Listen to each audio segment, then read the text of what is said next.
Por estos días ya se están volviendo tendencia, o bueno, ya más bien están pasando de moda los videos de los tipos que van por la calle con estos aparatos sacados del capítulo más premonitorio de Los Simpson o de una película olvidable de ciencia ficción. Y miren nada más, miren cómo manotean en el aire, algunos lo hacen como con gracia, ¿saben? Casi al punto de que el caminar se está volviendo una nueva performance para ellos, como si fuera el siguiente paso del narcisismo. ¿Quieres que te noten? ¿Quieres destacarte con movimientos únicos, diferentes? ¿Con un nuevo accesorio que muy pocos tienen? Lo que acabaste de comprar no es una caja para ponerse frente a los ojos y parecer un subnormal por la calle, sino una máscara que te puedes usar en cualquier otro día aparte de Halloween para buscar ese dulcecito que te da la aprobación de los demás. Pero además de eso, miren cómo están absortos del mundo en el que están, pero realmente no están en él.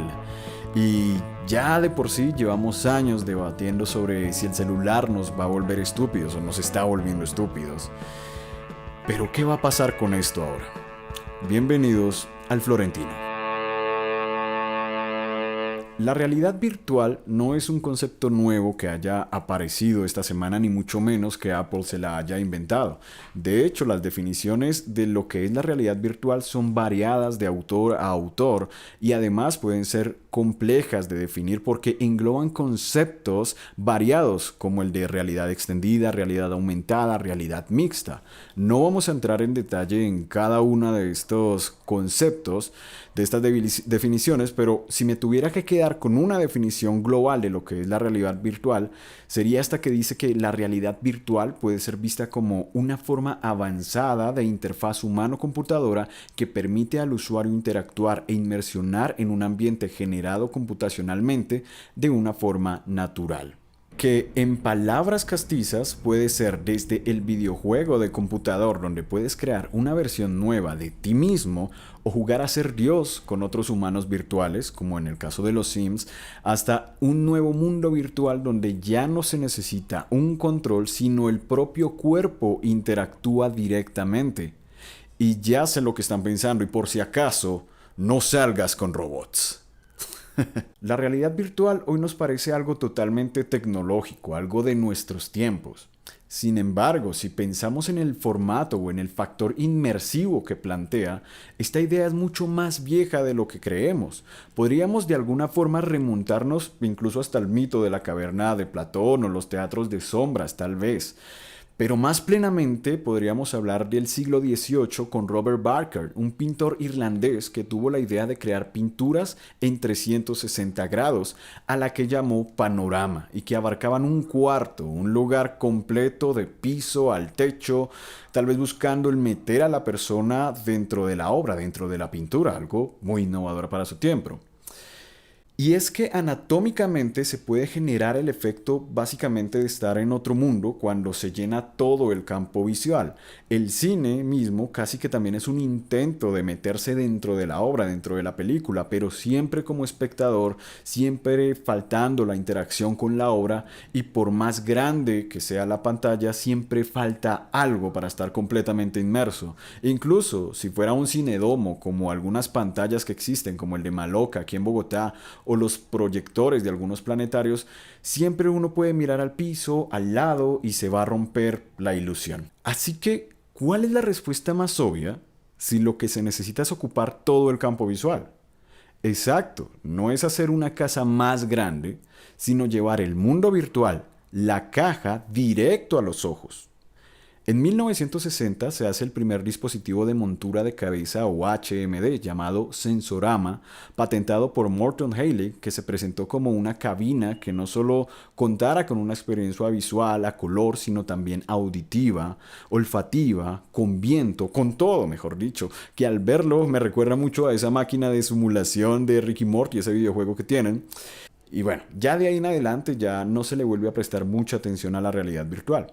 En la última década es donde se ha vuelto muy popular debido a que empresas tecnológicas como Meta han desarrollado dispositivos más accesibles para el gran público. Sin embargo, haciendo un pequeño paréntesis, Meta, que lanzó la idea del metaverso, esta pues no terminó como de cuajar y en definitiva hoy ya nadie está hablando de eso porque el tema de andar todo el día como con los ojos encerrados, viendo avatarcitos como que no es muy genial que digamos. Y así llegamos a las Apple Vision Pro, que se lanzaron justo el 2 de febrero de este año. Y mírenlas. Miren, parece que uno anda como con los ojos de pescado por la calle. Uno no puede hacer contacto visual serio. No se puede tomar en serio a alguien con esa cosa puesta. Es simplemente ridículo. ¿Quién en su fucking sano juicio se compraría una cosa así?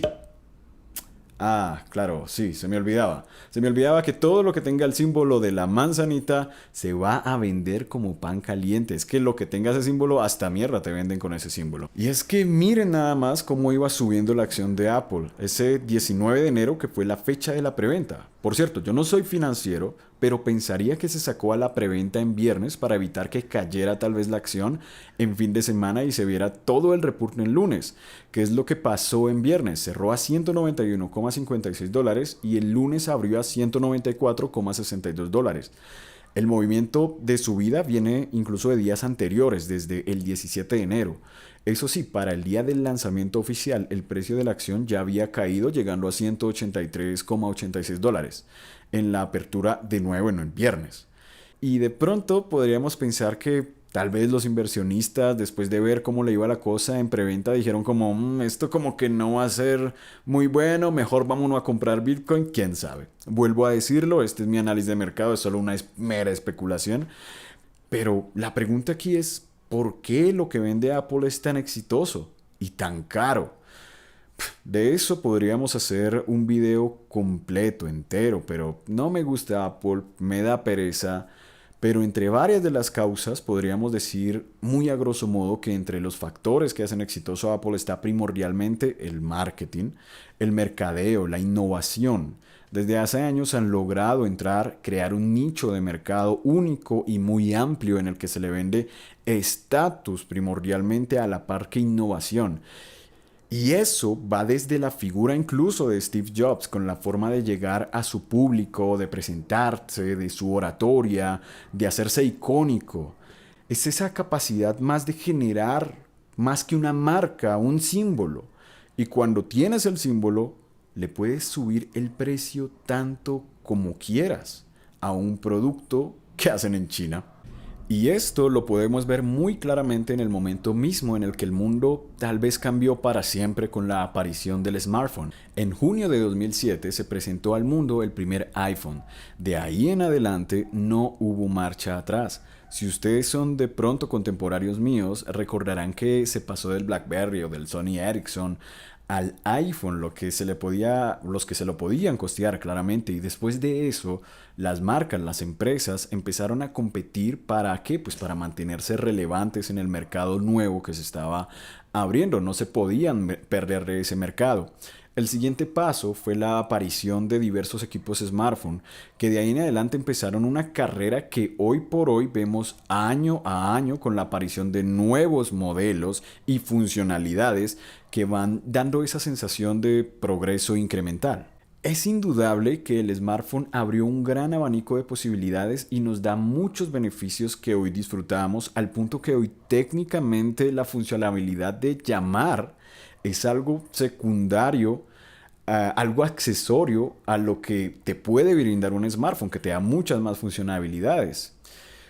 Pero las monedas tienen dos caras y el smartphone también trajo de la mano sus problemas, como la adicción o la dependencia al smartphone, problemas incluso fisiológicos como dolores en las manos, el impacto en la postura corporal, nuevas formas del crimen, algo de lo que no muchos hablan, los problemas de seguridad o más bien de ciberseguridad, de privacidad, que aunque suene tonto esta parte, es algo que incluso ha acabado con parejas, con relaciones. Además de que socialmente uno puede quedar como un zombie enganchado a las redes y, bueno, para ser justos, lo mismo se podría decir de los videojuegos, de la televisión, de la radio incluso, de los periódicos y antes de eso, el teatro.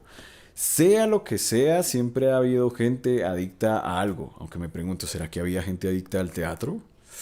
No sé. Nuestro cerebro es proclive a engancharse a todo lo que le genere placer y le cueste poco. Lo que sea poco esfuerzo, sea placentero, ahí estamos.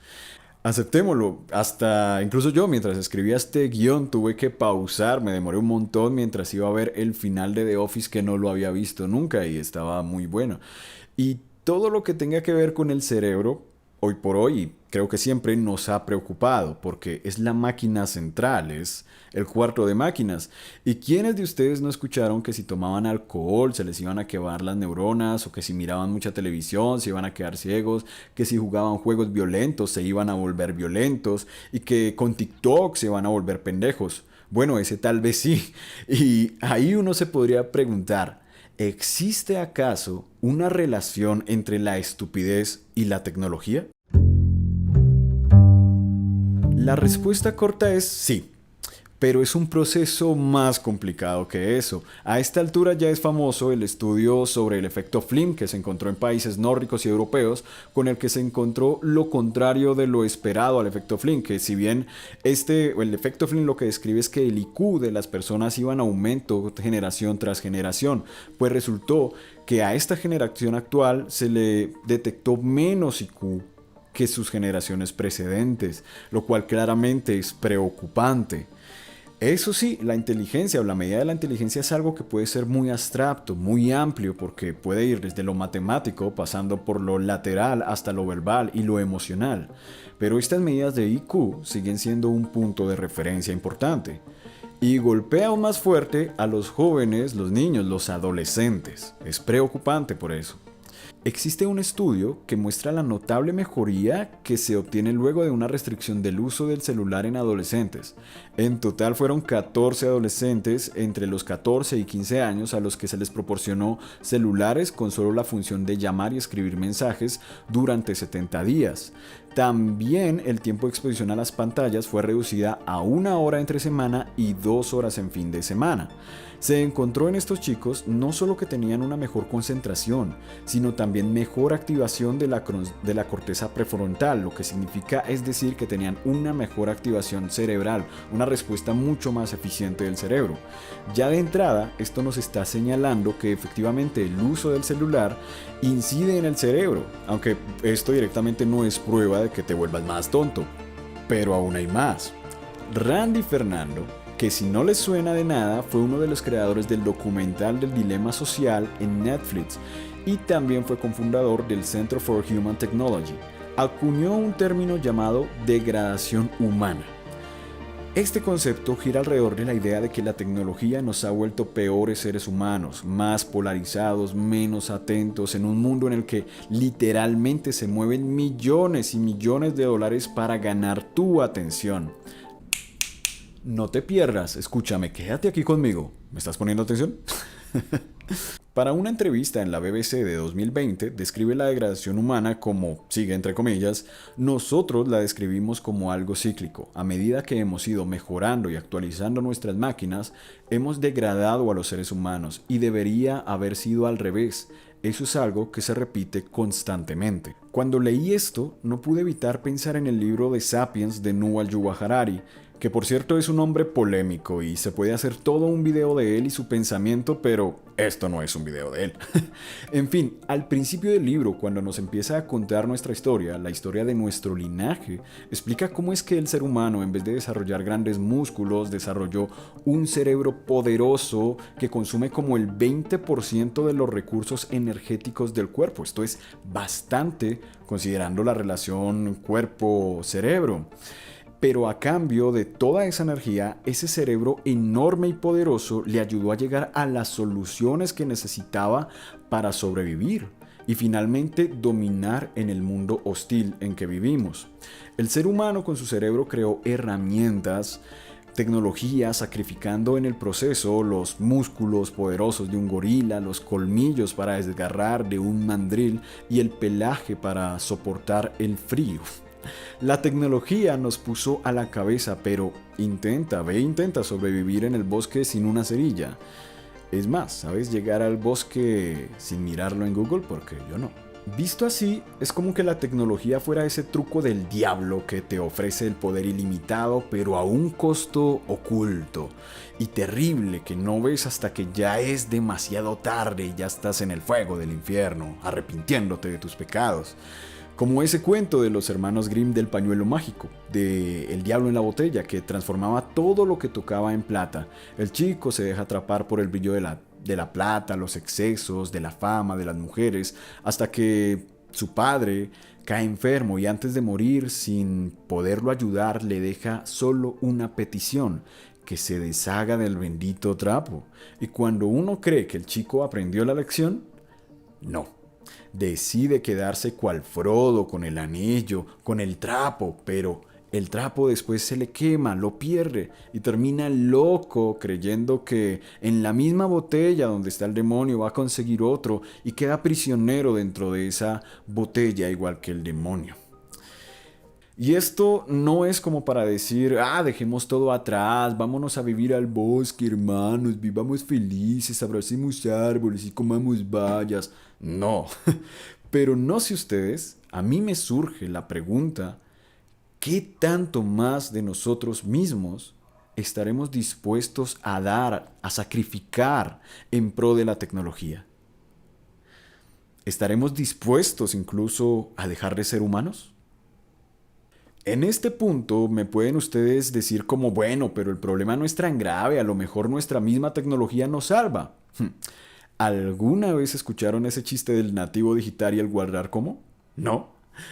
El chiste es que un culicagadito que nació pegado a las pantallas, que sabe navegar por todo el internet, que sabe piratear juegos, descargar las últimas películas piratas, no sabe cómo guardar un archivo de Word o cómo cambiar la fuente de letra. Y eso que todavía no sabe qué es Excel. ¿Puede haber un colmo más colmo? Michel de Goumort, un científico francés, publicó en 2020 un libro llamado La fábrica de cretinos digitales. En él nos presenta multitud de estudios y de datos que demuestran cómo las pantallas nos afectan, y en especial a los niños, a los que hoy llamamos nativos digitales. Estos niños, y obviamente nosotros, vemos afectadas principalmente procesos tan importantes en el cerebro como la atención, la capacidad de retención o de memorización, la capacidad lingüística y obviamente social. Parafraseando al propio Michel, nos vendieron la idea de que el nativo digital entiende las cosas de otro modo, sabe muchas más cosas que nosotros no, es capaz de procesar muchos datos, de pensar en dos cosas al mismo tiempo y que tiene otras habilidades. Habilidades muy importantes como, y cito al libro: optimizar el funcionamiento de un reproductor MP3, regular el aire acondicionado mediante un mando digital, comprar billetes en el tren al mejor precio en una máquina expendedora, optimizar la organización de una mesa para una comida de cumpleaños.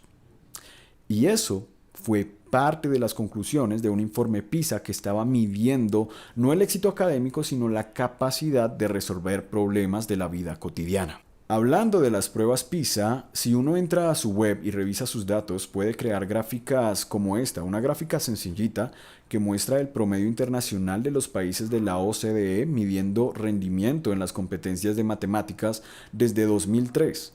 La media en 2003 estaba en 499 puntos de 1000 y para 2022 fue de 472 puntos, una reducción del 5,4%. No parece mucho y la gráfica no es que esté mostrando una correlación con la tecnología, pero evidentemente es una tendencia a la baja clarísima. Y en 2003 pues no había ni siquiera el primer smartphone, así que da mucho en lo que pensar.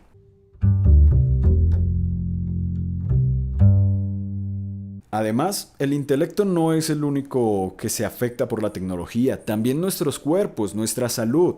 No sé si alguna vez vieron esa recreación de cómo sería el cuerpo de un oficinista como en 100 años o algo así, si seguimos estos hábitos nocivos que seguimos manejando, como no cuidar la postura. Sería una persona jorobada, con problemas en los dedos, que son como garfios, con problemas de tendones en la nariz, algo espantoso que no es necesariamente la realidad, pero nos da mucho en lo que pensar también. Algo que sí es real, que el mismo Michel de Goumort toca en su libro, es que nos afecta procesos tan importantes y delicados como el sueño. El sueño es de lo más importante que puede haber para el cuerpo humano. Se realizan los cambios más importantes en el cuerpo cuando estamos durmiendo. Cuando estamos durmiendo es cuando se realizan procesos como el crecimiento, la reparación de tejidos, la consolidación de nuevos recuerdos, del aprendizaje en sí mismo. Las hormonas del cuerpo empiezan a correr y a hacer todo su trabajo. También, en fin, es un montón de procesos que ocurren mientras estamos dormidos que si se desequilibran nos pueden llevar a cosas pues terribles. Y es que es imprescindible tener una buena noche de sueño, por ejemplo, si queremos estar óptimos en nuestro día a día, para no estar dormidos, para no estar mal o estresados. En un estudio se le dejó la tarea, por ejemplo, de aprender unas palabras nuevas a unos chicos. Una parte del grupo estudiaba las palabras y luego podía jugar un juego, un videojuego e irse a dormir. Los otros directamente estudiaban y se iban a dormir. A la mañana siguiente se encontró que los que no jugaron lo hicieron mucho mejor para recordar esas palabras que los demás. Así que es algo muy diciente, hay que dormir bien. También, para nadie es un secreto que la tecnología puede llegar a causar trastornos o exacerbar problemas como la ansiedad o la depresión. En la era del smartphone y de las redes sociales apareció el fenómeno FOMO o miedo a perderse algo por las siglas en inglés. Y lo alucinante del tema es que ni siquiera hace falta que el smartphone esté encendido para que nos distraiga. El mero hecho de que esté ahí, en la mesa, activa en nuestro cerebro ese impulso que nos da naturalmente de querer revisar todo, de querer saber de que todo está bien, de no perdernos algo. Así que se va a prender en el cerebro un estado de alerta innecesario y permanente, continuo, que gasta recursos y atrofia tu atención. Y te estresa, que el estrés además es la otra enfermedad que está de moda hace mucho tiempo. Ahora, de pronto ustedes me pueden sacar el argumento de, pero las Vision Pro van a ayudar en el trabajo a la gente. Bueno, pues hay que checarse este artículo en el que se examinó el bienestar de los trabajadores que tenían tareas logísticas de recogidas de órdenes y que al mismo tiempo iban utilizando lentes de realidad aumentada para realizar el trabajo. En él se tenía como hipótesis de que al usar los lentes se iban a cometer menos errores y la productividad se vería disparada, y que por consiguiente, al percibir de que su productividad aumentaba, de que hacían mejor su trabajo, el sentimiento de bienestar iba a aumentar en los trabajadores. Esto es algo que suena muy lógico, ¿no? Pero no porque algo sea lógico necesariamente tiene que ser verdad. Y así lo comprobó el estudio porque se concluyó de que aunque efectivamente se veía un aumento en la productividad, esta iba en detrimento del sentimiento de bienestar del trabajador. Eso sí, también encontraron que tenía mayor prevalencia en las personas con menos conocimiento o destreza con las tecnologías. Es decir, las personas que son menos amantes a la tecnología o que son menos habilidosas con ella lo van a pasar mucho peor con las gafitas esas diciéndole cómo carajos hacer su trabajo. Ahora me podrían decir, bueno, pero eso es con los smartphones, en las pantallas en general. Con las Vision Pro puedes ver hacia afuera, que te sigan viendo a los ojos. Y yo te diré, ¿really? ¿Really? ¿Acaso no acabaste de escuchar que ni siquiera necesito tener el smartphone encendido para que me pueda distraer? Imagínate el efecto de ver iconos superpuestos así sobre la realidad a la que pretendes que también ves. No solo vas a estar distraído, estarás viendo la realidad a través de un filtro adicional. Uno adicional, escúchese bien, porque además de eso ya tenemos filtros con nuestras creencias, nuestras opiniones, nuestra cultura incluso es otro filtro. Así que vamos a estar entre una capa tras capa tras capa de filtros que nos va a encerrar más en una burbuja que vamos a creer que es traslúcida, pero que de a poco nos va a encerrar en un mundo de mentiras y a las que nos quieren vender cualquier cosa, a las que te pueden meter Apple Play por una módica suma. Y puede que también me digan, bueno, pero no hay que ser tan dramáticos, esta tecnología nos va a ayudar. Incluso en el campo de la medicina ya se está usando. Y te diré, claro, y eso está genial. Si en conjunción con la inteligencia artificial le ayuda a un cirujano a pasar de una cirugía de 20 a 12 a 8 horas, con menos posibilidad de errores en el proceso, pues increíble, es perfecto, es genial. Pero del mismo modo también le puede ayudar al piloto de drones sentado en Washington a disparar un misil hipersónico perfectamente teledirigido con posibilidad de cambiar su trayectoria en movimiento para evadir cualquier sistema de protección aérea e impactar justo en el objetivo que buscaban, que estaba sentado en una cafetería en un país extranjero, posiblemente tercermundista o simplemente contrario a sus intereses, y el misil va a impactar con tanta precisión que le va a dar justo en la taza de café, y las otras 50 personas que estaban ahí sentadas en el café simplemente van a ser definidas como un efecto colateral, como daño colateral. Las tecnologías tienen su cara A y su cara B. Que tengan cosas buenas no implica que tengamos que dejar de lado el punto de vista crítico frente a esas otras cosas que no necesariamente son culpa de la tecnología per se, sino de nuestra propensión y naturaleza humana que de momento no vamos a cambiar. Estamos bebiendo de la copa de los dioses, y los dioses se burlan de nosotros al vernos borrachos apenas con el primer trago. Antes de seguir, si todavía estás aquí conmigo y no te largaste como un pececito que tiene 8 segundos de memoria, 8 segundos de atención efectiva, ¡bravo! Déjame felicitarte, eres parte de un grupo cada vez más pequeño, de un pequeño porcentaje que todavía puede mantener su atención. ¡Felicidades! No eres un pececito cualquiera, eres un o una pulpo. Te lo garantizo, te lo juro, y por eso te traigo un premio solo para ti, porque sé que te encanta el conocimiento y por eso estás aquí. Escuchen esto.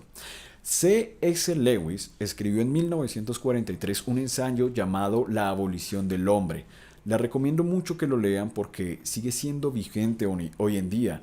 Incluso hasta me da por grabarlo. De pronto lo grabamos un día estos. En el ensayo, él empieza a hacer esa valoración de la educación y de cómo ciertos educadores pretenden que el conocimiento se adquiera no por las bases sólidas que deben ser, sino por la percepción o el sentimiento que se le da al alumno.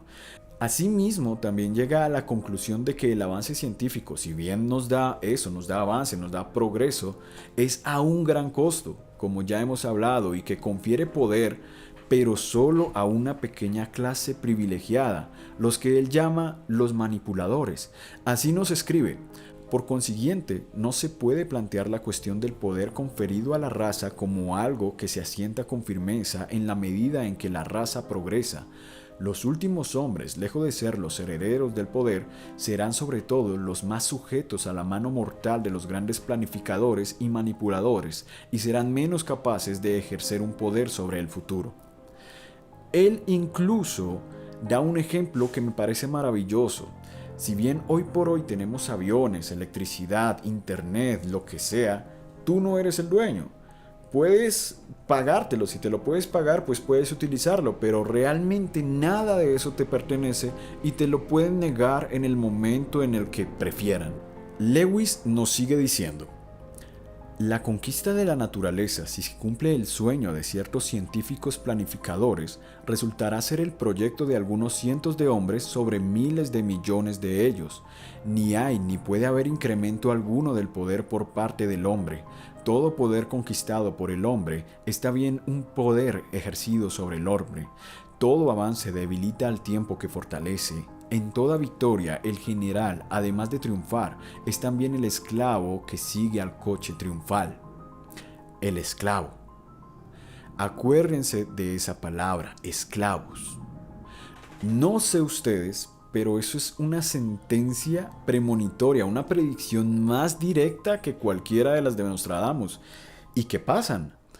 Piensa nada más en la pandemia, por ejemplo, y no estoy hablando de conspiraciones, de que las hay, pero pensémosla más a nivel logístico, a nivel de cómo unos, entre comillas, pocos personajes lograron encerrar a la gente en sus casas, cambiar sus hábitos diarios de higiene, haciéndolos lavar sus manos frecuentemente, usar alcohol, tapabocas, hacerlos cambiar los modos de trabajo y estudio, hacerlos sistemáticamente vacunar. Ojo, no estoy diciendo que eso no se tenía que haber hecho, ni que fuera malo, ni soy antivacunas. A lo que quiero llegar es a la que nos dice C.S. Lewis. Unas pocas instituciones tienen poder real sobre nosotros, sobre miles de millones de personas. Para la pandemia te convencieron con la mortalidad, pero con las Vision Pro, el ChatGPT, el TikTok o cualquier otra tecnología de estas que es gratis, lo único que tienen que hacer es ponértelo, porque te convencen a ti solito. Incluso pagas por ello. Y lo último, que esto es la creme de la creme. Es como si C.S. Lewis viera el futuro. Es increíble, como si supiéramos que íbamos a salir con estas cosas. Escuchen esto. El objetivo de mirar a través de algo es que se vea algo. Es bueno que la ventana sea transparente porque la calle o el parque que se ven a través de ella son opacos. ¿Qué pasaría si el parque también fuera transparente? Es inútil intentar ver a través de los principios últimos. Si uno trata de ver a través de todo, entonces todo es transparente. Pero un mundo totalmente transparente es un mundo invisible. Ver a través de todas las cosas es lo mismo que no ver nada. Para terminar, me gustaría resaltar cómo esto es algo cíclico. No directamente el objeto en sí, llámese smartphone, llámese televisión, llámese en Apple Vision Pro, te van a afectar. El problema es la relación, el desequilibrio que puede desencadenar en todos los hábitos de la vida de una persona. Por ejemplo, usas las Vision Pro, te trasnochas, dañas tu sueño, al otro día estás cansado, ya no tienes la motivación para aprender cosas nuevas y utilizas las Vision Pro para relajarte un poco del estrés y del cansancio, con lo cual ya no tienes espacio para socializar con tus amigos, con tu familia, con lo que tus habilidades sociales se van deprimiendo y eso te provoca soledad y tristeza y usas las Vision Pro para sentirte mejor y así cuando menos te das cuenta entras en un círculo vicioso igualito que el de todos los procesos de adicción, como en las drogas, solo que lo que estás haciendo es algo completamente legal. Sin quererlo, tal vez generaste un efecto mariposa que si no controlas te puede joder completamente la vida. En relación a la inteligencia, el problema no es la tecnología.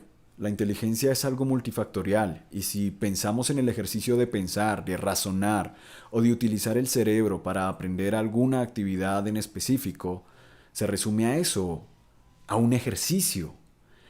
El cerebro sería como los músculos que se mejoran cuando alzamos pesas y que se atrofian cuando no lo usamos.